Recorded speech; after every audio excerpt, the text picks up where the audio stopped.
అన్నింటితో మీ పని పూర్తయ్యాక ఆధ్యాత్మిక ప్రక్రియ మొదలవుతుంది.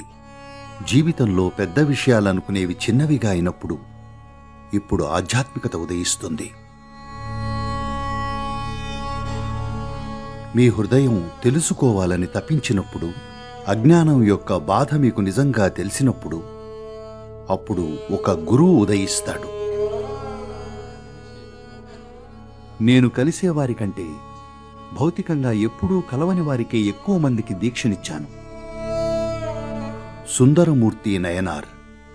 పెళ్లి గురించి ఆయనకు వేరే ఉద్దేశాలున్నాయి. పెళ్లికి వచ్చిన వారు ఆ కొన్ని గంటల్లోనే తీక్షణమైన ఆధ్యాత్మిక జిజ్ఞాసులయ్యారు. 3000 మందికి పైగా ప్రజలు సంపూర్ణ జ్ఞానం పొంది పూర్తి స్పృహతో తమ దేహాలను విడిచిపెట్టారు. ఆధ్యాత్మికత మీ జీవితంలోని మిగతా వాటిలాంటిదే.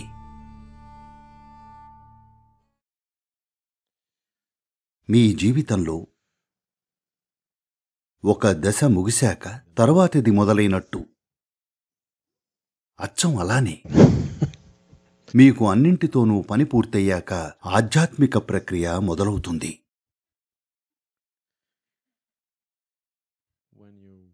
ఉదాహరణకు,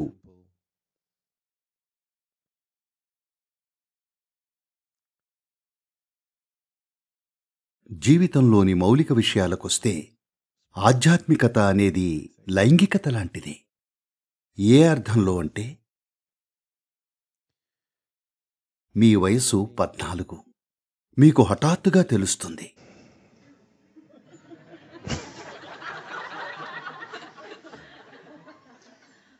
హఠాత్తుగా చిన్నప్పుడు మీకు సర్వస్వంలా అనిపించిన చిన్న చిన్న విషయాలు, ఉదాహరణకు టెడ్డీ బేర్లు చెత్తబుట్టలోకి వెళతాయి. తెలుసా? టెడ్డీ బేర్ చెత్తబుట్టలోకి వెళ్ళిపోతుంది. ఇంకా చిన్నపిల్లల ఆటలన్నీ మాయమైపోతాయి. ఇప్పుడు హఠాత్తుగా మీకు తెలుస్తుంది. అచ్చం అలానే మీలో ఒక అవగాహన ఉదయించినప్పుడు మీకు హఠాత్తుగా తెలుస్తుంది. అదేమిటంటే, చిన్న చిన్న ఆటలు మీకు ఇక సంతృప్తినివ్వవని. మీ వయసు 14 అయినప్పుడు మీరు అప్పటిదాకా చేస్తున్నవన్నీ చిన్న విషయాలను అనుకున్నారు. హఠాత్తుగా మీకు పెద్ద విషయం తెలుస్తుంది.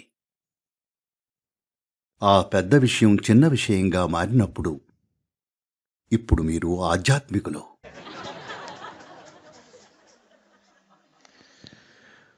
జీవితంలో పెద్ద విషయాలనుకునేవి చిన్నవిగా అయినప్పుడు ఇప్పుడు ఆధ్యాత్మికత ఉదయిస్తుంది. అక్కడ పరిణతిని తెచ్చింది హార్మోన్లు.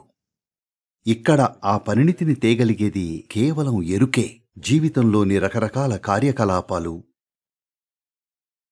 ఒత్తిళ్లు, ఆకాంక్షలన్నింటినీ గమనిస్తూ మీరు వాటి గుండా వెళ్ళగలిగినప్పుడు ఇవన్నీ మిమ్మల్ని ఎక్కడికి తీసుకెళ్లవని,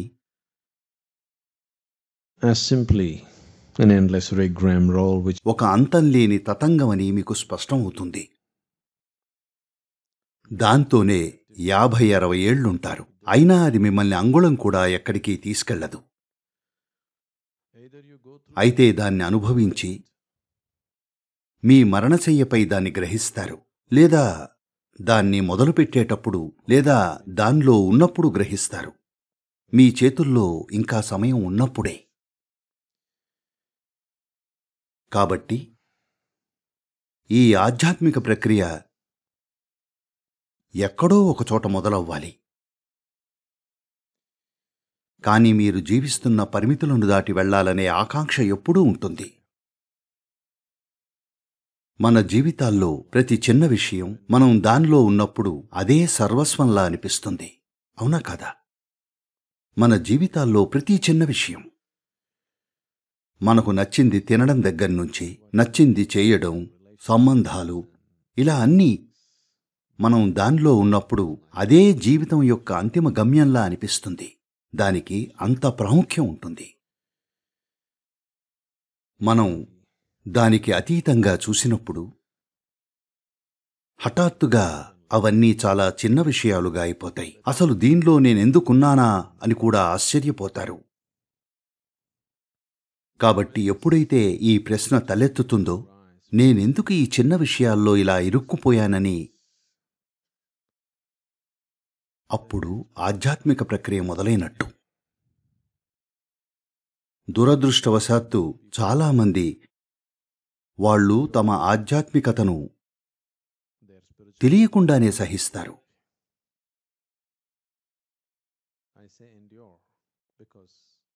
సహిస్తారని నేనెందుకంటున్నానంటే,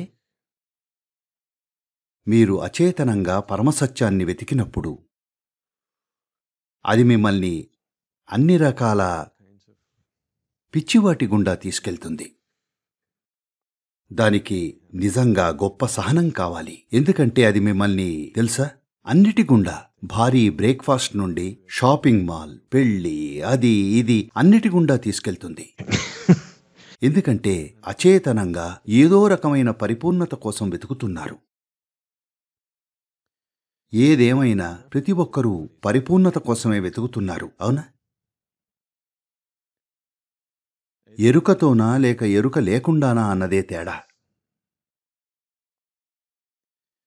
మనం సత్యాన్వేషణ అన్నప్పుడు చూడండి, సత్యం అనేది ఒక ముగింపు కాదు. సత్యం అనేది మీరెక్కడికో వెళ్ళేది కాదు. అదొక గమ్యం కాదు. అదొక సజీవన అనుభవం అంతే. మీరు సత్యాన్ని చేరుకోలేరు. మీరు సత్యాన్ని ఎప్పటికీ చేరుకోలేరు. కానీ మీరు సత్యంగా మారగలరు. మీ పిచ్చినంతా వదిలేస్తే మీరే సత్యం. మీ పరిమితులన్నింటినీ వదిలేస్తే మీరే అది. కానీ మీరెప్పటికీ అక్కడికి చేరలేరు. అదొక ముగింపు కాదు, ప్రయాణం కాదు, చేరుకోవలసిన గమ్యం కాదు. కేవలం అదిగా మారడమే. ఒకవేళ మీరు జీవితాన్ని, మీరు పోగు చేసుకున్న పరిమితులన్నింటినీ దాటి చూడ్డానికి, అనుభూతి చెందడానికి సిద్ధంగా ఉంటే మీరే సత్యం. బహుశా ట్రూత్ అనే ఆంగ్ల పదం చాలా అపార్థాన్ని సృష్టిస్తుంది. ఎందుకంటే సత్యం గురించి మాట్లాడితే అసత్యం గురించి కూడా మాట్లాడాలి. కాబట్టి ట్రూత్ అనే ఆంగ్ల పదం ఆ భావాన్ని పూర్తిగా వ్యక్తీకరించలేదు. దానికి సరియైన పదం సంస్కృత భాషలో ఋతంభర అనొకటుంది. దాన్ని ఋతంభర అంటారు, లేదా ఆ స్థితిలో ఉన్నవారిని ఋతంభర ప్రజ్ఞ అంటారు. ఋతంభర ఎరుకలో ఉన్నవారే ఋతంభర ప్రజ్ఞులు. ఋత్ అంటే అన్నింటికీ పునాది అయింది. జీవానికున్న విశ్వవ్యాప్తమైన ఆధారం. మిమ్మల్ని మీరు ఏమనుకుంటున్నా సరే, ప్రాథమికంగా మీరు జీవం, అవునా? అందరూ జీవమేనా? సరే, ప్రాథమికంగా మీరు జీవం. మీరు జీవమైతే జీవం యొక్క పునాది తప్పకుండా మీకు ఎక్కడో ఒకచోట అందుబాటులో ఉండాలి. అది ఇక్కడ పాతుకుని ఉన్నా, ఆకాశంలో ఉన్నా, ఇంకెక్కడో ఉన్నా, ఏదో ఒకచోట దాని మూలంతో అనుసంధానమై ఉండాలి కదా. జీవమైంది దాని మూలంతో ఎల్లప్పుడూ సంధానమై ఉండాలి. అంటే మీరెవరో దాని అసలు మూలానికి చేరడమే సత్యం. అది ఎప్పుడూ అక్కడే ఉంటుంది. కేవలం మీ శరీరం, మనసు రూపంలో మీరు పోగు చేసుకున్న కుప్పచేత అది కప్పబడి ఉంది. అంతే విషయం. ఈ రెండు రాసులు దాన్ని కప్పివేశాయి. ఇప్పుడు ఈ ప్రయత్నం అంతా, మనం చేస్తున్న ప్రతి ప్రయత్నం, అది మీరు ఆసనాలు అని పిలిచే ఉదయాన్నే చేసే చిత్రహింసైనా,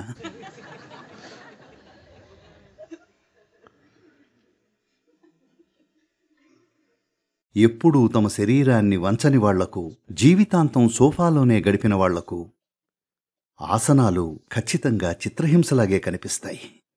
అవునా?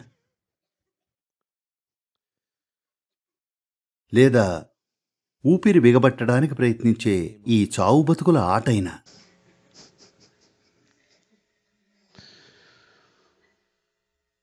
ఎందుకంటే ఊపిరి బిగబట్టడమే చావు. అవునా? కానీ ప్రజలు ప్రాణాయామం ఆయుష్ను పెంచుతుందని చెప్తారు.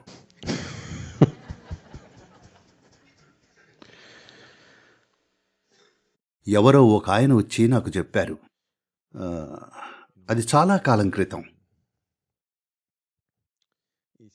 ఈషా ఫౌండేషన్ ఇప్పుడున్నట్టుగా అప్పుడు లేదు. అదొక చిన్న ప్రారంభ దశలో ఉన్నప్పుడు. అయితే భారతదేశంలో ఇది జరగడం ఒక దురదృష్టం. ఇక్కడ ఎప్పటినుంచో వస్తున్న ఆధ్యాత్మిక సంప్రదాయాలున్నాయి. మేము సంయమా చేసినప్పుడు కొందరు గుంపులుగా వచ్చి మమ్మల్ని ఆపడానికి ప్రయత్నించేవారు. పెద్ద గొడవలు, పోలీసులను పిలుస్తాం, ఇది చేస్తాం, మీది ఎందుకు చేస్తున్నారు, ప్రజలను ఎందుకు మాట్లాడొద్దని అడుగుతున్నారు అంటారు.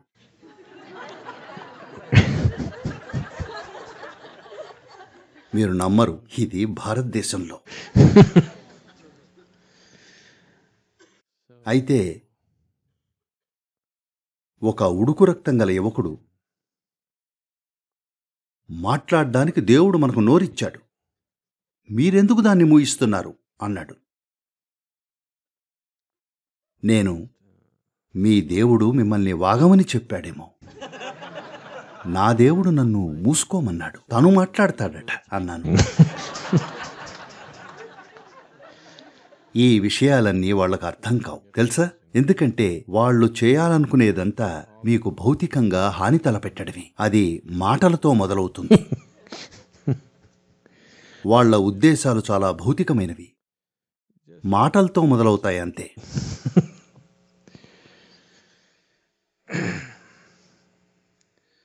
అయితే ఆ పరమార్థాన్ని అన్వేషించే ఈ ప్రక్రియ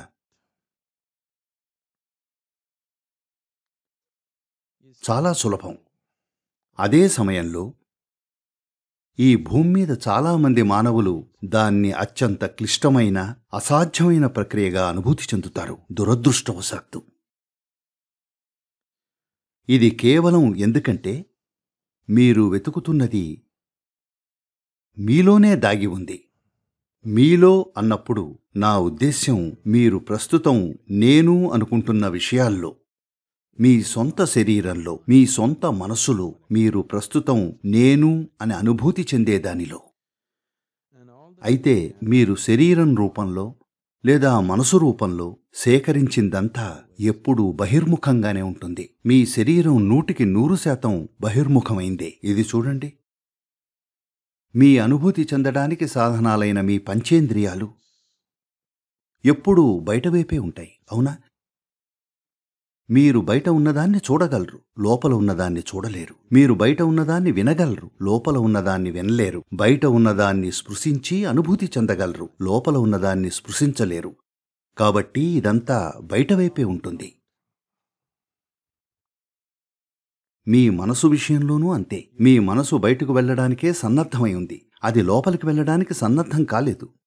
ప్రజలు తమ మనసును లోపలికి తిప్పడం గురించి మాట్లాడుతున్నారు. అలాంటిదేదీ లేదు. మీ మనసును లోపలికి తిప్పలేరు. మీరు మనసును విసుగెత్తించగలరు, దాన్ని లోపలకు తిప్పడానికి ప్రయత్నించి ఆ విసుగుతో అది చచ్చిపడిపోయేలా చేయగలరు. కానీ మనసును లోపలికి తిప్పలేరు. ఎందుకంటే మనసు స్వభావమే బయటవైపుకి ఉండటం. అది కేవలం బయటికే వెళ్ళగలదు. మీరు దేవుడి గురించి ఆలోచించినా, లేదా ఆత్మ గురించి ఆలోచించినా, లేదా సత్యం గురించి ఆలోచించినా మీరు ఇంకా బయటికే చూస్తున్నారు. అవునా? దేవుడంటే పైన. అవునా? ఎప్పుడు ప్రతి సంస్కృతిలో దేవుడంటే పైన. కొన్ని సంస్కృతులు కిందికి చూస్తాయి, అది వేరే విషయం. అది మీది పిల్లి సంస్కృత లేక కుక్క సంస్కృత అనే దాన్ని బట్టి ఉంటుంది.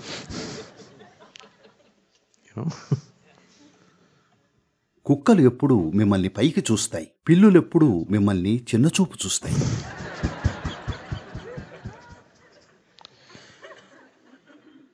మీరు కుక్కకు ఆహారం పెడితే అది మీ వైపు తలెత్తి చూస్తుంది కృతజ్ఞతతో. పిల్లికి ఆహారం పెడితే అది మిమ్మల్ని ఎంతో చులకనగా చూస్తుంది, నువ్వు తినేది ఇదేనా అని.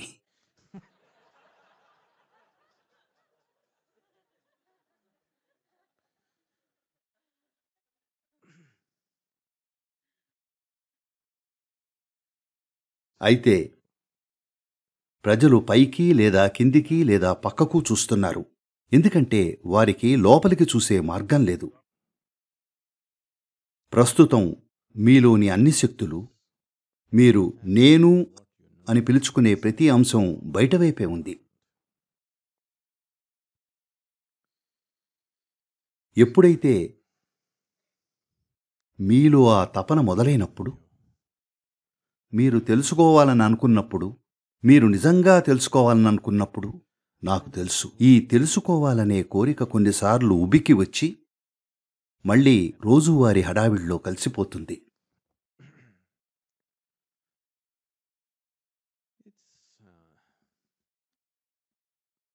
ఇది తెలుసా, మనసు శరీరం యొక్క స్వభావం ఎలాంటిదంటే జీవితంలోని అతి సరళమైన ప్రక్రియలు కూడా చాలా చిక్కుముళ్ళు వేయగలవు. చిన్న విషయాలు, ఉదయాన్నే లేవడం, కర్టెన్లు తీయడం, పళ్ళు తోముకోవడం, టాయిలెట్ వాడటం, tiffin. If you work, whatever, these little things. మిమ్మల్ని బాగా చిక్కుల్లో పడేయగలవు. లేచిన క్షణం నుండి tiffin ముగించేసరికి They are finishing their breakfast, which is usually just a question of an hour or two. చాలామంది తీవ్రమైన అలజడిలో ఉంటారు. నిజమా కాదా? అవునా? ఇంకా ఏమీ జరగలేదు, ఇంకా ఏ విపత్తులు రాలేదు, మీ బాస్ని ఇంకా కలవలేదు, తెలుసా? ఇంకా ఏమీ జరగలేదు.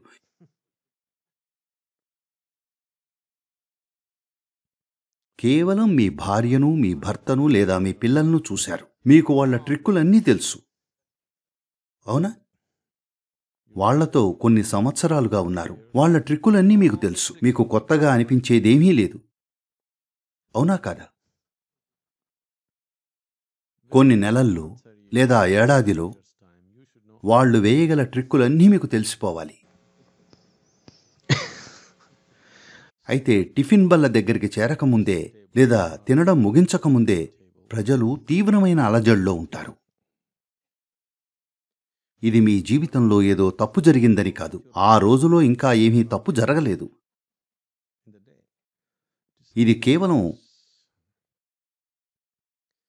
మనసు యొక్క సహజ స్వభావం. అది మీరు దాన్ని పెత్తనం చలాయించనిస్తే అలాగే అవుతారు, ఇంకో దారి లేదు. జీవిత పరిస్థితులు బాగా జరుగుతున్నాయా లేదా బాగా జరగట్లేదా దాంతో సంబంధం లేదు. అయితే ఇదే మీ మనసు స్వభావం అయితే, జీవితం ఇలాగే సాగిపోతుంటే ఖచ్చితంగా సమయం వచ్చింది. ఖచ్చితంగా ఇది ప్రతి ఒక్కరికి ఆసన్నమైన తరుణం. వాళ్ళు చూడాలి, వాళ్ళు తమ జీవిత స్వభావాన్ని చాలా లోతైన దృక్పథంతో చూడాలి, చాలా లోతైన అంతర్దృష్టితో. అవునా కదా? సమయం ఆసన్నమైంది, అవునా? సమయం ఆసన్నమైందనే విషయం చాలామందికి తెలియదు. వాళ్ళు వచ్చే ఏడాది చెయ్యొచ్చని అనుకుంటారు, వాళ్ళు 2 ఏళ్ల తర్వాత చెయ్యొచ్చని అనుకుంటారు. అలాంటిదేమీ లేదు. మీ జీవితానికి విలువనిస్తే సమయం వచ్చింది, మీ జీవితానికి విలువనివ్వకపోతేనే సమయం రాలేదు, అవునా కదా? ఈ జీవానికి, ఈ సృష్టికి ఏమాత్రం విలువనిచ్చినా సమయం ఖచ్చితంగా వచ్చింది. జీవితాన్ని దాని పరమావధి దృక్పథంతో చూడాలి, లేదంటే బహుశా సమయం ఉండొచ్చు, మీ ముందు అనంతకాలం ఉంది, నిజంగా తొందరేమీ లేదు. తపన మొదలైతే, మీలో నిజంగా తపన మొదలైతే, నిజంగా మీ హృదయం తెలుసుకోవాలని పరితపిస్తే, అజ్ఞానం వల్ల కలిగే బాధ మీకు తెలిసినప్పుడు, అజ్ఞానం వల్ల కలిగే బాధ మీకు నిజంగా తెలిసినప్పుడు, అప్పుడు గురువు ఉదయిస్తాడు. మీరాయన కోసం వెతకాల్సిన పనిలేదు. ఎందుకంటే if you're longing to know తెలుసుకోవాలనే మీ తపన నిజంగా మీలో ఓ నిర్దిష్ట తీక్షణతను అందుకుంటే, అజ్ఞానం వల్ల కలిగే బాధ నిజంగా తెలుసా, నిజంగా మీలోకి లోతుగా నాటుకుపోతే ఆయనే మిమ్మల్ని వెతుక్కుంటూ వస్తారు. people, I need to say this. I have initiated more people than నేను కలిసేవారి కంటే భౌతికంగా ఎప్పుడూ కలవని వారికే ఎక్కువ మందికి దీక్షనిచ్చాను. ఎందుకంటే మీరు భౌతికంగా కలిసే ప్రజలతో ఓ ప్రతిబంధకం ఉంది, ఓ అడ్డంకి ఉంది.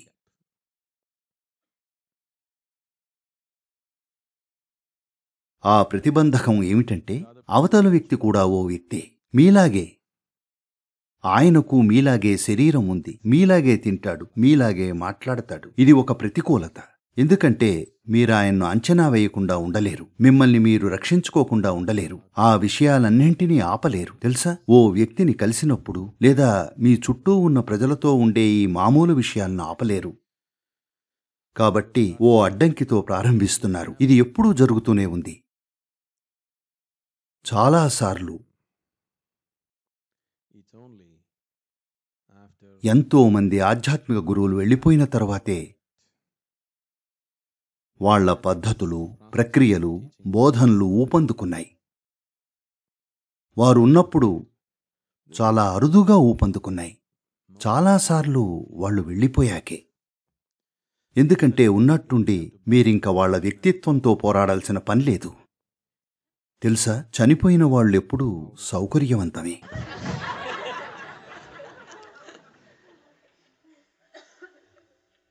దాదాపు అన్నిసార్లు ఇలాగే జరిగింది. గురువు భౌతికంగా చనిపోయాకే గొప్ప ఆధ్యాత్మిక తరంగాలు ఉద్భవించాయి. ఎందుకంటే ఆయన భౌతికంగా బతికున్నప్పుడు మీకు సమస్యలు సమస్యలు సమస్యలు సమస్యలు, ఎంత అనుభవం కలిగినా పట్టింపు లేదు. has happened at ఎన్నో క్షణాల్లో మీకు నచ్చని ఒక మాట, one action మీకు నచ్చని ఒక చర్య, మీకు సరికాదనిపించే ఒక విషయం చాలు ఓ గోడలేస్తుంది. and ఇంకా చాలా తక్కువ మంది గురువులకే వాళ్లకు నచ్చినట్టు చేసే స్వేచ్ఛ లభించింది. వాళ్లకు ఏది సరియైందనిపిస్తే అది చేసేలా. otherwise most other people had to work లేదంటే మిగతా చాలామంది సమాజంలో అప్పటికే ఉన్న విలువలు, నైతికతలు, వారి చుట్టూ ఉన్న అర్థం లేని విషయాల మధ్యనే దానిలోనే వాళ్ళు పనిచేయాల్సొచ్చింది. దానిలో మీరు చేయగలిగింది చాలా తక్కువ, అవకాశం చాలా తక్కువ. మీ అవగాహన పరిమితుల్లో ఉండి అంతిమాన్ని అన్వేషిస్తే అవకాశం చాలా తక్కువ. కాబట్టి మీరు ఓ ప్రతిబంధకాన్ని మోస్తున్నప్పుడు ఉద్దేశపూర్వకంగా, తెలుసా, అది ఇలా ఉంటుంది. ఒకసారి ఇద్దరు మనుషులు అడవిలో వేటాడుతున్నారు. తెలుసా, అడవిలో వేటకు వెళ్ళారు. ఒకరు పెద్ద చెక్క పంజరాన్ని మోస్తున్నాడు, ఇంకొకరు కాంక్రీట్ స్తంభాన్ని మోస్తున్నాడు. ప్రయాసపడుతూ వెళ్తున్నారు. రెండూ బరువైనవే. అడవిలో నడుస్తున్నారు. ఇంకా కాంక్రీట్ స్తంభం ఉన్న వ్యక్తి కొంతసేపటి తర్వాత ఇలా అడిగాడు, ఈ చెక్క పంజరాన్నెందుకు మోస్తున్నావు అన్నాడు. ఆ వ్యక్తి, ఏదైనా క్రూరమృగం దాడి చేస్తే నేను పంజరంలోకి వెళ్ళిపోతాను, సురక్షితంగా ఉంటాను అన్నాడు. సరే, నడుస్తూ వెళ్ళారు. అడవిలో చాలా ప్రయాసపడుతూ వెళ్ళారు. అప్పుడు ఇంకో వ్యక్తి, నువ్వెందుకు కాంక్రీట్ స్తంభం మోస్తున్నావు అని అడిగాడు. ఈ వ్యక్తి, క్రూరమృగం దాడి చేసినప్పుడు నేను కాంక్రీట్ స్తంభాన్ని పడేసి వేగంగా పరిగెత్తగలను అన్నాడు.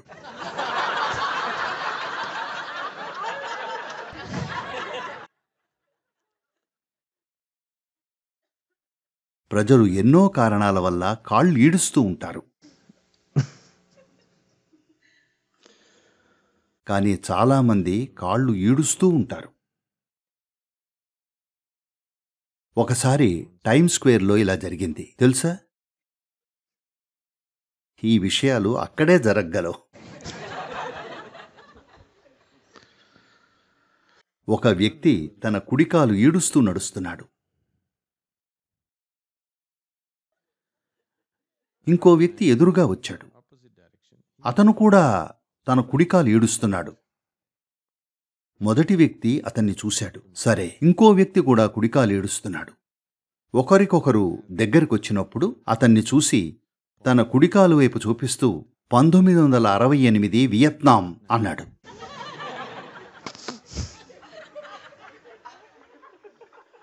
ఇంకో వ్యక్తి తన కుడికాలు వైపు చూపిస్తూ కుక్కమలం 20 అడుగుల దూరంలో అన్నాడు.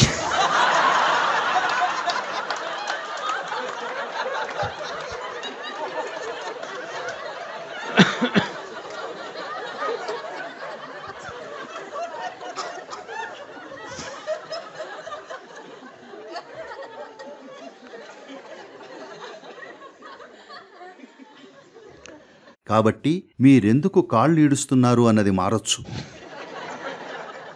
కానీ కాళ్ళీడుస్తున్నప్పుడు మీరు నడవరు, చేరాల్సిన చోటుకు చేరరు. ఇందాక ఎవరో చెప్తున్నారు, ఎవరో ఒక నిశ్చితమైన అడుగు వేసి ఆధ్యాత్మిక మార్గంలోకి 100% దూకాలనుకుంటున్నారు. ఇతను ఓహ్, కానీ ఈ వ్యక్తికి 18 ఏళ్లే, మరీ చిన్న వయసు కాదా? 2 ఏళ్ల తర్వాత చేస్తే సరిపోదా? ఓహ్, 2 ఏళ్లలో ఎంత విపత్తు జరగచ్చో తెలుసా? మీకు 18 నుండి 20 ఏళ్ల మధ్య ఎన్ని విపత్తులు జరిగాయి? 2 ఏళ్లలో మీరు ఎంతగా దారి తప్పవచ్చంటే బహుశా తిరిగి కోలుకోలేనంతగా. అవునా? 2 ఏళ్ళు, 2 రోజుల్లో ప్రజలు దారి తప్పిపోవచ్చు, 2 గంటల్లో ప్రజలు దారి తప్పిపోవచ్చు. అవునా? తపన వచ్చినప్పుడు ఇంకో 2 ఏళ్ళు లేదా 2 రోజులు లేదా 2 గంటలను ఆలోచిస్తే అది పోయినట్టే. అది పోయినట్టే.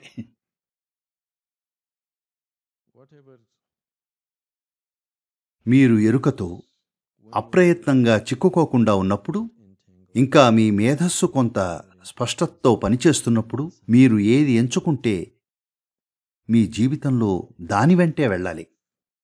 మీరేదో విషయంలో చిక్కుకున్నప్పుడు, మీరేదో విషయంలో లీనమై చిక్కుకున్నప్పుడు, మీ మనసు, మీ శరీరం, మీ చుట్టూ ఉన్న ప్రతిదీ వేరేలా చెప్తుంది. అది కాదు ముఖ్యం. ఇంకా మీ మనసు స్వభావం ఏమిటంటే ప్రతిరోజు అది వేర్వేరు విషయాలు చెప్తుంది. అవునా కదా? ఎందుకంటే మీరు మనసు అని దేన్నంటున్నారో దానికి మీతో సంబంధం లేదు. అది మీరు బయట నుండి పోగు చేసుకున్న ఒక సంచితం.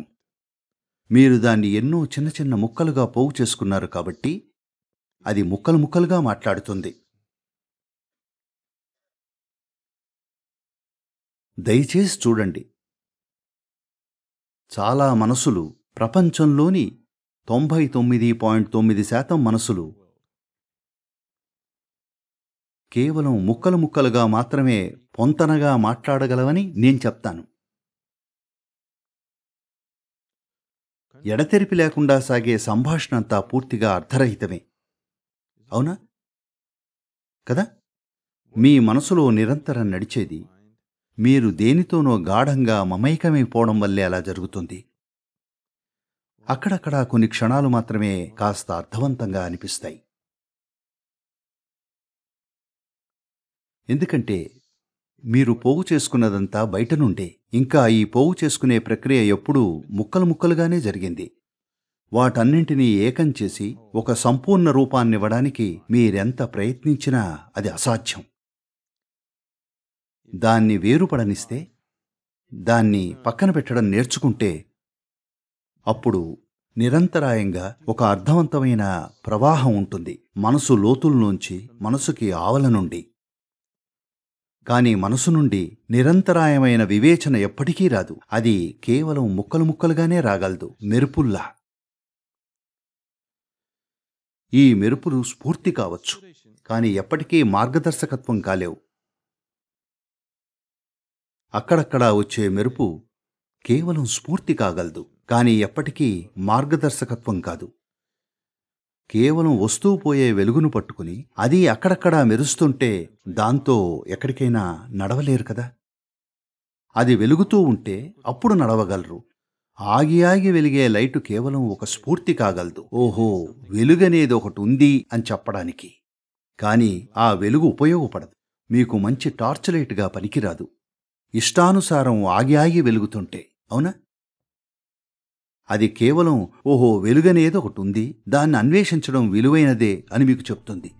అంతే, అది మార్గదర్శకత్వం కాలేదు, కేవలం స్ఫూర్తి మాత్రమే కాగలదు. నమస్కారం సద్గురు. మానసికంగా మరింత ఎరుకతో ఎలా ఉండాలి? మనస్సు ఎరుకతో ఉండలేదు. కేవలం మనసు వల్లే మీరు ఎరుక లేకుండా అయ్యారు. మనసు యొక్క కార్యకలాపమే మీలోకి ఎరుకలేమిని తెచ్చింది. కాబట్టి మనసు ఎరుక కలిసుండే ప్రశ్నే ఉత్పన్నం కాదు. మీ జీవితానుభవం మనసు పరిమితులకు అతీతంగా ఉన్నప్పుడు అప్పుడు మీరు నిజంగా ఎరుకతో ఉంటారు. మనసుకు పదునుగా ఉండే సామర్థ్యం ఉంది, అది అలా ఉంటేనే మంచిది. లేకపోతే చాలా జోకులు మీ గురించే ఉంటాయి.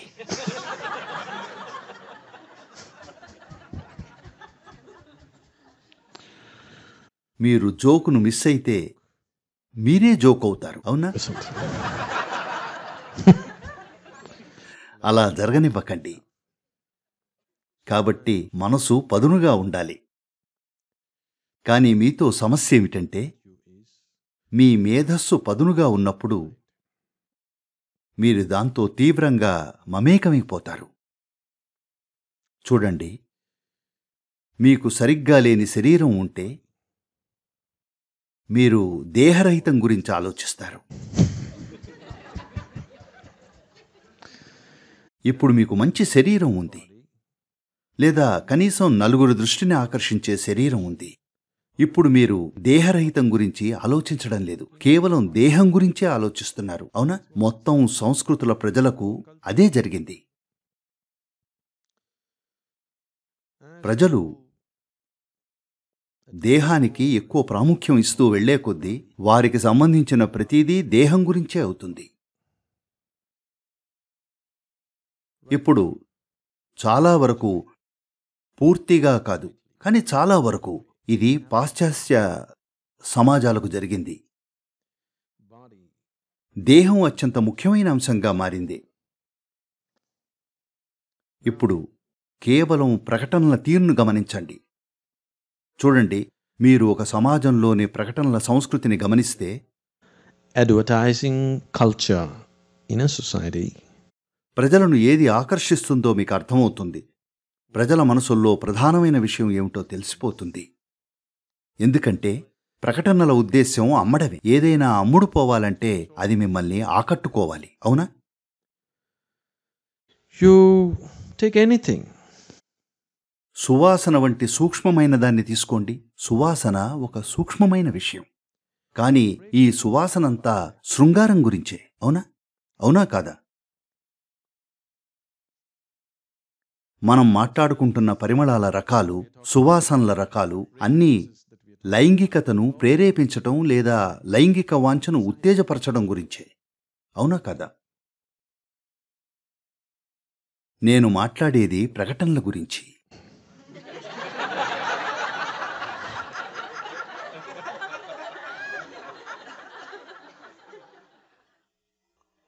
కాబట్టి సువాసన శారీరక సుఖాలు పొందడానికి ఒక పెద్ద ఉపకరణంగా మారింది, అవునా?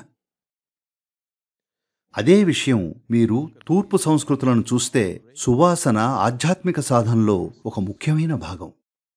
ఏ దేవాలయం, ఏ ప్రార్థనా మందిరం, ఏ పూజగది, ఏ చిన్న దైవ సన్నిధైనా అక్కడ ఒక రకమైన సువాసన ఉంటుంది. అది ఏమాత్రం దేహానికి సంబంధించింది కాదు. కేవలం సువాసనలను ఉపయోగించే ఈ సరళమైన అంశాన్ని సాంస్కృతికంగా గమనిస్తే ప్రజలు ఎటువైపు మొగ్గు చూపుతున్నారు? దేహం వైపా లేదా దేహానికి ఆవలా అన్నది అక్కడే స్పష్టంగా తెలుస్తుంది. ఇది ప్రతి విషయంలోనూ ఇంతే. సంగీతం తీసుకోండి. నేటి ఆధునిక సంగీతం అంటే ఆ వేదిక మీద వాళ్ళు ఒక పురుషుడు స్త్రీ చేయగలవన్నీ నిలువు భంగిమల్లో చేస్తున్నారు. బట్టలతోనే అనుకోండి, అవునా కాదా? ఇక అందులో అసలు సారమే లేదు. ఇదంతా భౌతిక శరీరం గురించే, అవునా? ఇకపై బాగా పాడగలిగినంత మాత్రాన మీరు సంగీతకారులు కారు. మీరు శరీరాన్ని మెలికలు తిప్పగలగాలి, అవునా కదా? కాబట్టి ఈ రకమైన పోకడ నేను ప్రతిదాన్ని అనట్లేదు, కానీ ప్రధాన పోకడ గురించి చెప్తున్నా. కేవలం ఉదాహరణలుగా చెప్తున్నాను. నేను ఎవరిపై ఏ ముద్ర వేయడం లేదు. అదే శాస్త్రీయ సంగీతం ఎప్పుడూ భౌతిక పరిమితులను అధిగమించడం గురించే ఉండేది. క్రైస్తవ జీవన విధానంలో దేవుణ్ణి సైతానుణ్ణి రెండు పరస్పర విరుద్ధమైనవిగా చెప్తారు. మీరొక విషయం అర్థం చేసుకోవాలి. మీరు దేవుణ్ణి సైతాన్ని పరస్పర విరోధులుగా నిలబెట్టినప్పుడు వాళ్ళు సమానులవుతారు, వారి వారి అధికారాల్లో, వారి వారి పరిధుల్లో, అవునా కాదా? కదా? మీకది నచ్చదు, ఎందుకంటే ఎక్కడో ఆ అవగాహన లోపించింది. మీరు సైతాను దేవుడికి వ్యతిరేకమన్న క్షణంలోనే దాని అర్థం వాళ్ళిద్దరూ సమానులని. ఇంకా అందుకే చాలాసార్లు వాడే గెలుస్తాడు. కాబట్టి దేవుడు సైతాను అని చెప్పబడుతున్నది కేవలం ఇదే. భౌతికమైంది సైతానుగా భావించబడుతున్నది, భౌతికానికి అతీతమైంది దేవుడిగా భావించబడుతున్నది. ఇప్పుడు మీరు దీన్ని ఈ విధంగా చూడటం మొదలుపెట్టగానే మీ ఆకాంక్ష లేదా మానసిక అవగాహన ఎల్లప్పుడూ సరే భౌతికమైన దాన్ని ఎలా అంతం చెయ్యాలి అనే. ఎందుకంటే సైతాన్ని చంపాలనుకుంటున్నాం. భౌతికతను నాశనం చేయలేరు. భౌతికతను నాశనం చేస్తే లేదా నాశనం చేయడానికి ప్రయత్నించినా అప్పుడు ఏదో ఒక రూపంలో మిమ్మల్ని మీరే రూపుమాపుకుంటారు. మీరు వికలాంగులవుతారు, మీరు దెబ్బతింటారు, వికృతంగా మారతారు, మీరు స్వేచ్ఛ పొందరు, మీరు విముక్తి చెందరు. కాబట్టి ఒకటి మరొకదానికి వ్యతిరేకం అనే ఈ ప్రాథమిక అవగాహనే మనసులో ఒక పెద్ద సమస్యను సృష్టిస్తుంది.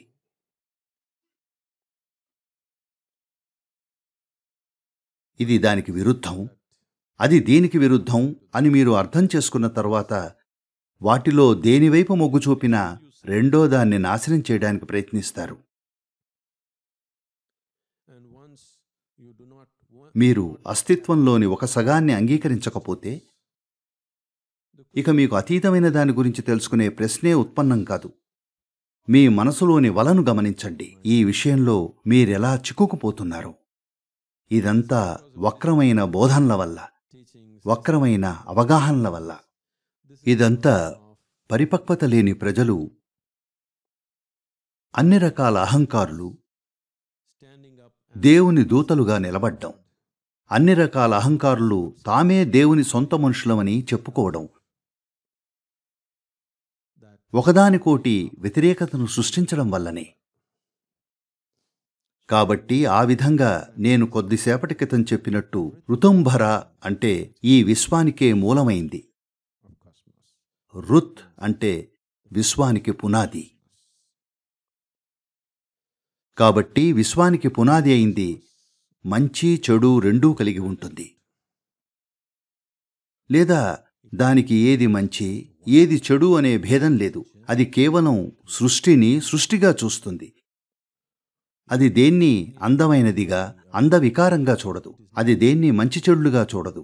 అది దేన్ని దేవుడు దయ్యంగా చూడదు. అది ప్రతిదాన్ని ఉన్నది ఉన్నట్టుగా చూస్తుంది. అదే ఎరుక. మనసు విచక్షణతో మాత్రమే పనిచేయగలదు, లేకపోతే మనసు నిరుపయోగం. ఒక సాధనంగా మనసు మీకు ఉపయోగపడేది కేవలం అది ఏది మంచి ఏది చెడు ఏది ఒప్పు ఏది తప్పు అని విచక్షణ చూపగలదు కాబట్టే. అవునా? లేకపోతే మనసు వల్ల ఉపయోగం ఏమిటి? మీ మనసు వల్ల ఏ ఉపయోగం లేదు. కాబట్టి మనసు ఒక కత్తి లాంటిది. మీ దగ్గర కత్తి ఉంటే అది పదునైన కత్తి అయితే మంచిది. ఎవరో పదునైన కత్తి ప్రమాదకరమన్నారని మీరు మొద్దు కత్తి పట్టుకుని తిరుగుతారు. అప్పుడది నిరుపయోగం. అవును, పదునైన కత్తి ప్రమాదకరమే. మీరు అజాగ్రత్తగా ఎవరికైనా తగిలిస్తే వారిని చంపొచ్చు, లేదా మీకేదైనా చేసుకోవచ్చు, సాధ్యమే. కానీ మీ దగ్గర కత్తి ఉంటే అది పదునైన కత్తి అయి ఉండాలి, నిజంగా పదునైన కత్తి. అవునా? ఎందుకంటే దాన్ని కత్తిలా వాడాలనుకున్నప్పుడు అది పదునుగా ఉండాలి. లేకపోతే అది చేయాల్సిన పనులను చేయాల్సిన విధంగా చేయదు. కానీ పదునైన కత్తి కేవలం కోయగలదు, వస్తువులను అతికించలేదు. అవునా? పదునైన కత్తి కేవలం విభజించగలదు, పదునైన కత్తులు ఏకం చేయలేవు. కాబట్టి అది యోగాకు సాధనం కాదు. యోగా అంటే కలయిక.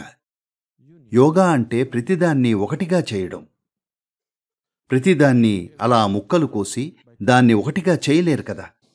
The more and more you use it, the more and more pieces you have in your life. ప్రపంచంలోని మేధావులకు జరిగిందదే. వాళ్ళు అందరికంటే ఎక్కువ గందరగోళంగా, దిక్కుతోచని స్థితిలో ఉన్నారు. మొద్దుకత్తులున్న వాళ్ళు జీవితాన్ని ఒకంత ఎక్కువ శాంతిగా, ఆనందంగా జీవిస్తున్నారు. అవునా? పదునైన కత్తులున్న వాళ్ళు ఈ లోకంలో పూర్తిగా దిక్కుతోచకుండా ఉన్నారు. కేవలం దాన్ని ఎక్కడ వాడాలో ఎక్కడ వాడకూడదో తెలియదు కాబట్టి వాళ్ళు దాన్ని ప్రతిదాని మీద వాడతారు. ఎందుకంటే వాళ్ళు తమ కత్తి పదునుతో ఎంతగా గుర్తింపు ఏర్పరచుకున్నారంటే వాళ్లకు ఏది దొరికినా దాన్ని వాడతారు. ప్రజలు దాన్ని తమ గురువుల మీద కూడా వాడుతున్నారు. అవునా? అది పనిచేయదు, కానీ వాళ్ళు వాడతారు. ఆయన్ని కూడా శల్యపరీక్ష చేసి ఏది ఒప్పో ఏది తప్పో తేల్చాలనుకుంటారు. అది నిరుపయోగం. కానీ ప్రజలు చేస్తారు. వాళ్ళు ఎంత ఎక్కువ వాడితే అంతగా తాము దిక్కుతోచకుండా పోతున్నట్లుగా భావిస్తారు. ఎందుకంటే మీరు మీ కత్తిని ఎంత ఎక్కువ వాడితే ప్రపంచం అంత చిన్న చిన్న ముక్కలుగా అవుతుంది. ఇక అకస్మాత్తుగా నిలబడ్డానికి చోటుండదు. ఎందుకంటే ప్రతిదీ అంత చిన్న రేణువుగా మారింది. కాబట్టి ఎరుక, మీరు మీ ఎరుకలోకి వెళితే అస్తిత్వపు ఏకత్వమనే అనుభూతి మీలో ఉప్పొంగుతుంది. మీరు మనసులోకి వెళితే ప్రపంచాన్ని ముక్కలుగా చేసే విచక్షణలోకి వెళతారు. కాబట్టి ఈ రెండూ పూర్తిగా భిన్నమైనవి. అజ్ఞానులు ఎప్పుడూ మనసు యొక్క ఎరుక గురించి మాట్లాడుతుంటారు. అలాంటిది లేదు. ఎందుకంటే యుగాలుగా అజ్ఞానం ఈ గ్రహాన్ని పరిపాలించింది, ఇంకా పరిపాలిస్తూనే ఉంది. ఎప్పుడూ The major forces in the planet have always been of ignorance. ఈ గ్రహం మీద ఎప్పుడూ అజ్ఞానమే ఆధిపత్యం వహించింది, ఎరుక కాదు. దురదృష్టవశాత్తు ఇంకిత జ్ఞానం కూడా కాదు. చాలా సులభంగా మనం ఈ ప్రపంచంలో కాస్త ఇంగిత జ్ఞానాన్ని తీసుకురావచ్చు. ఎందుకంటే అది మనసుతో చేయగలం. ప్రపంచాన్ని ఎరుకగలదిగా మార్చడం అది పూర్తిగా వేరే పని. దానికి కావలసింది సామూహిక జ్ఞానోదయం. సామూహిక జ్ఞానోదయం ఎలా? నేను మీకో విషయం చెప్పగలను, కానీ మీలో కొందరు భయపడి ఇప్పుడే వెళ్ళిపోవాలనుకుంటారు. నేను హామీ ఇస్తున్నాను, నాకు సామూహిక జ్ఞానోదయం కలిగించే ఉద్దేశాలేవీ లేవు, సరేనా? కానీ చెప్తాను. ఇది చాలా అందమైన ఉదాహరణ. మీరు దీన్ని విశాలతతో చూడగలిగితే. ఎందుకంటే యునైటెడ్ స్టేట్స్లో మీకు ఈ దిశలో కొన్ని చాలా ప్రతికూల అనుభవాలున్నాయి. నేను ఇది పలకగానే మీలో కొందరు కలవరపడతారు. ఇది జరిగింది ఏ శతాబ్దమో నాకు గుర్తులేదు. సుందరమూర్తి నయనార్. ఎవరైనా తమిళ ప్రజలున్నారా? ఎక్కడో 7-8 శతాబ్దాల క్రితం.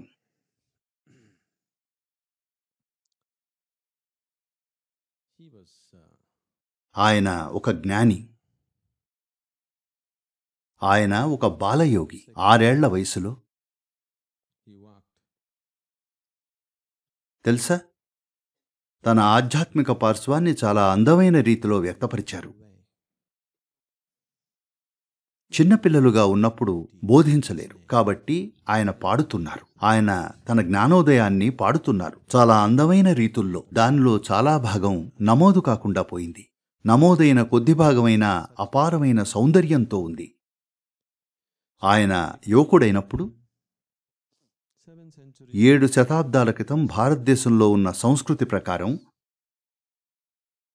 ఆయన కొంచెం రాజవంశానికి చెందినవారు. కాబట్టి ఆయన పెళ్లి చేసుకోవాలి.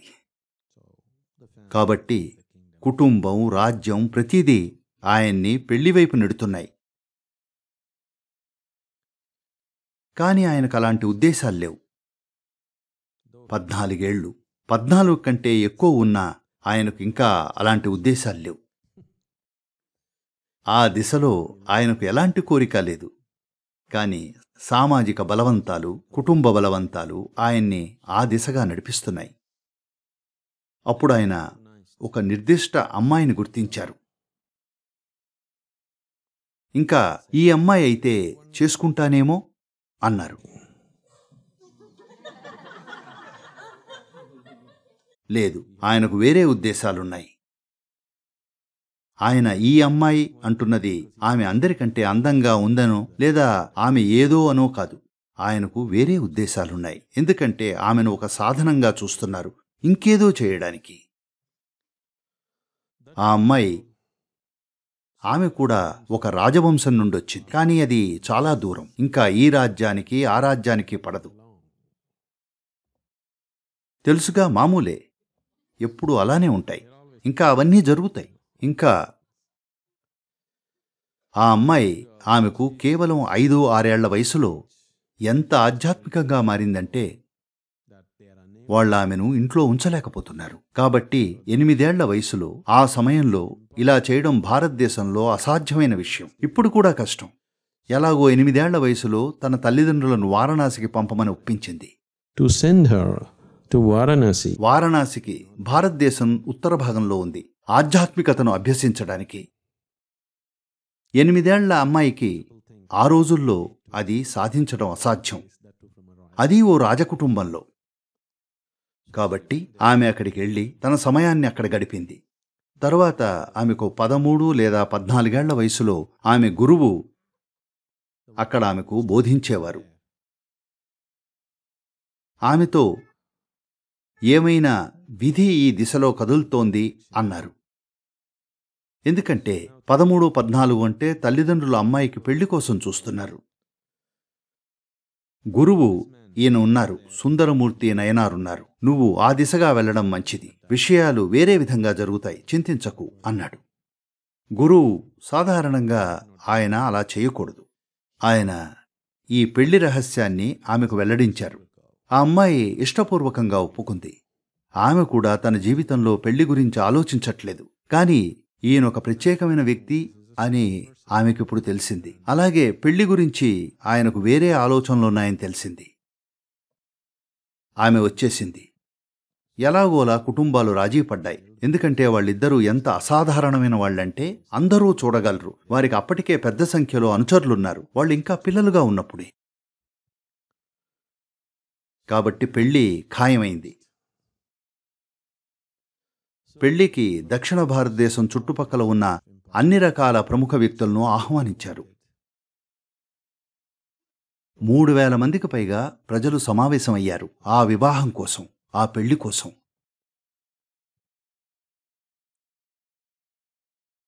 సుందరమూర్తి నయనార్ ఆ సందర్భాన్ని ఉపయోగించుకున్నారు. ఈ విషయం తెలుసో లేదో, కనీసం భారతీయ మూలాలున్న ప్రజలైనా సరే మీకిది తెలుసో లేదు. పెళ్లి జరుగుతున్నప్పుడు భారతదేశంలో పెళ్లి వేడుక ఎలా ఉంటుందంటే పూజారి అన్ని రకాల విషయాలను గొణుగుతూ ఉంటారు. వాటిని మీరెప్పుడు పట్టించుకోరు. ఆయన గొణుగుతున్నదేమిటంటే ఏదో మిమ్మల్ని కలిపింది. బహుశా మీ హార్మోన్లు కావచ్చు. ఏది మిమ్మల్ని కలిపిందన్నది ముఖ్యం కాదు. ఏదో మిమ్మల్ని కలిపింది. ఈ కలయిక అంతిమ కలయికకు దారితీయాలి. మొత్తం వేడుకదే.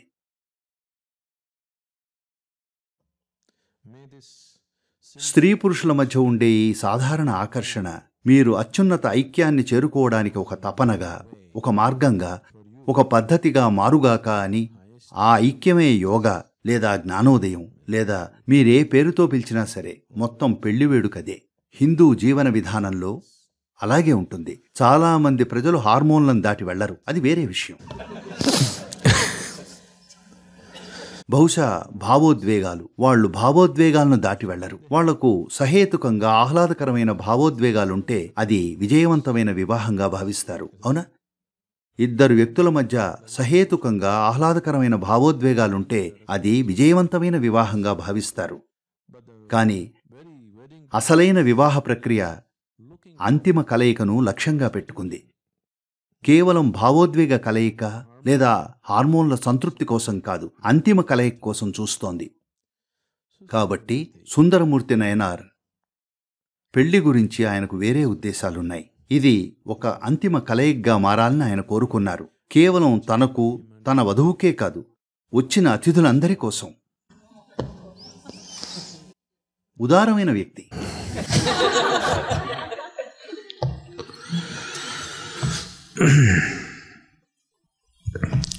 ఏం జరిగిందంటే, ఆ తరుణం వచ్చినప్పుడు ఆయన ఒక వాతావరణాన్ని సృష్టించారు. అక్కడ అందరూ పెళ్లి అతిథులు ఇక అతిథులుగా లేరు. వాళ్ళందరూ అక్కడ ఉన్న ఆ కొన్ని గంటల్లోనే తీక్షణమైన ఆధ్యాత్మిక సాధకులుగా మారారు. ఇక ఒక తరుణం వచ్చింది. వాళ్ళందరూ తమ అంతిమత్వాన్ని కనుగొన్నప్పుడు వాళ్ళు తమ శరీరాలను అక్కడే విడిచిపెట్టారు. ఇప్పుడు 3000 పైచిలుకు దేహాలకు మీదే బాధ్యత. ఆయన కూడా, ఆయన వధువు కూడా వెళ్ళిపోయారు. కూల్ ఎయిడ్ లాంటిది కాదు.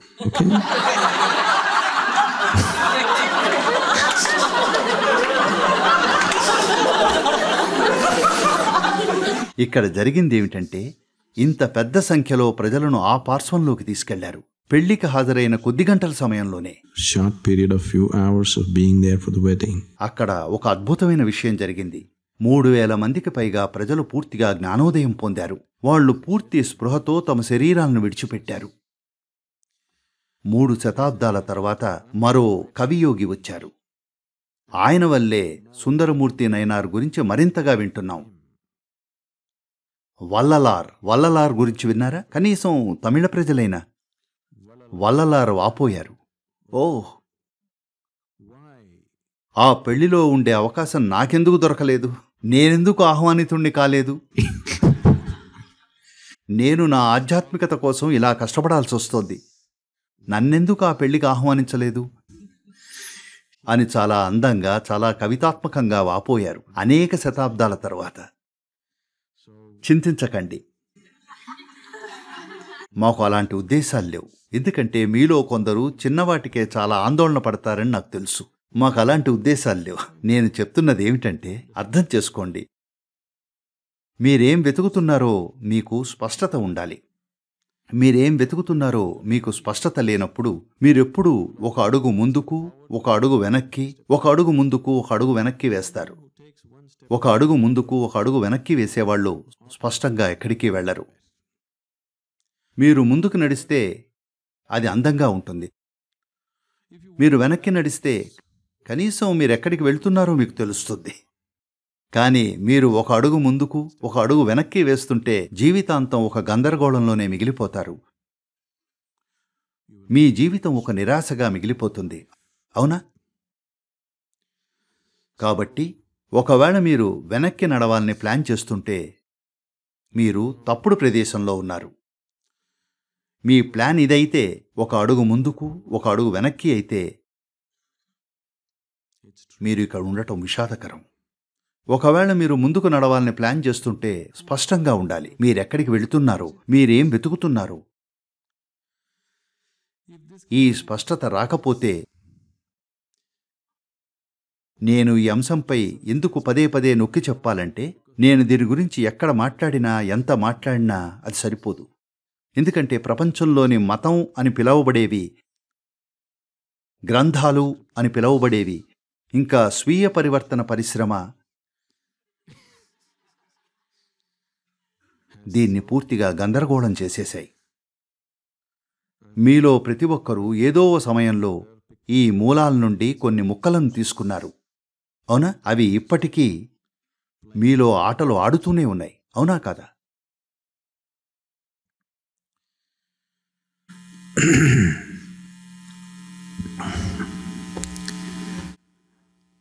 ఒకసారి ఇలా జరిగింది. ఇద్దరు మతాధికారులు నిలబడి ఉన్నారు. వాళ్ల చేతుల్లో ఓ సైన్ బోర్డు ఉంది. అంతం సమీపంలో ఉంది. ఆలస్యం కాకముందే మీ దారిని మార్చుకోండి అని రాసుంది. ఒక వేగంగా వెళ్తున్న కారు వచ్చింది. అతను ఇది చూసి కిటికీలోంచి తల బయటపెట్టి, మత ఛాందస్సుల్లారా, మమ్మల్ని వదిలేయండి అని వేగంగా వెళ్ళిపోయాడు. ఆ మూల దాటి వెళ్ళాడు. ఆపై కీచుమని టైర్ల శబ్దం, ఒక పెద్ద క్రాష్ వినిపించింది. మతాధికారుల్లో ఒకరు ఇంకొకరితో, బహుశా బోర్డు మీద ముందు బ్రిడ్జ్ కూలిపోయింది అని రాయాలేమో అన్నాడు.